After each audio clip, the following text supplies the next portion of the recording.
McIntosh, gem na gol, ni gosod i Redmond. Bickerstaff, McIntosh wedi barhau y hediad, McIntosh!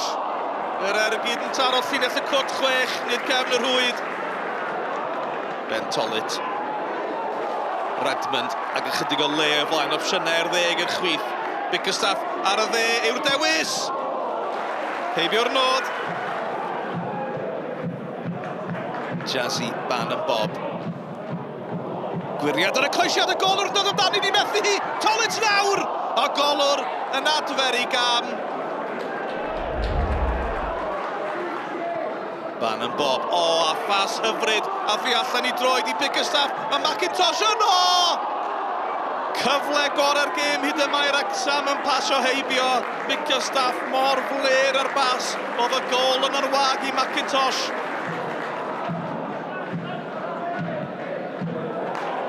McIntosh sydd wedi bod yn dreinen yn ystlyser sy'n ail yn y bencampwriaeth yn yr Alban. Y croesiad o'r amddiffynwyr y methu echlirio a Bickerstaff yn rhoi Wrecsam ar y blaen. 20 munud sy'n weddill a gol gyntaf Wrecsam yn y glybiau enwoca Cymru sy'n cynrychioli Lloegr yng Cwpan yr Alban. Mae Cer yn methu echlirio, foli felys gan Bickerstaff. Ac i gornel yn sydyn. Yn ôl i Alan Forrest. Forrest, y gwiriad! A Sam Roscoe yn dod ag Ayr yn gyfartal. Mae yna lain a 5 munud yn weddill. Yw'r gol yn am yn ei siro pethau Wrecsam yng Cwpan Tynnox Caramel Wafer. Tolit, y cliriad yn un gwan. Forrest i mewn i'r cwrt Cosby. Forrest! Fymryn heibio'r nod am gyfle Ayr gyda chic ola'r gêm. Ni'n mynd am gicau'r smotyn. A phob cicer smotyn wedi cael ei sgorio, roedd yn rhaid i Adam Barton sgorio'r 10fad gic i gadw Wrecsam yn y gêm. David Cwpan yn arbed ymdrech Luke McCowan. Cyn i Jake Lawler yrru Wrecsam i'r 4edd rownd. Cael a chal. You know, I've said a few times over the last few weeks, our performances haven't been as strong as what I'd like. You know, results have paid for that as well.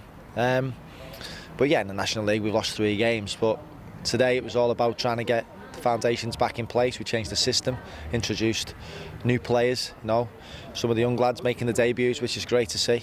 And yeah, we've gone through on penalties, so yeah, it's a confidence boost for the whole club really. Penalties, as we know, is a lottery, albeit, you know, we scored 5 out of 5, so we'd expect that as usually enough.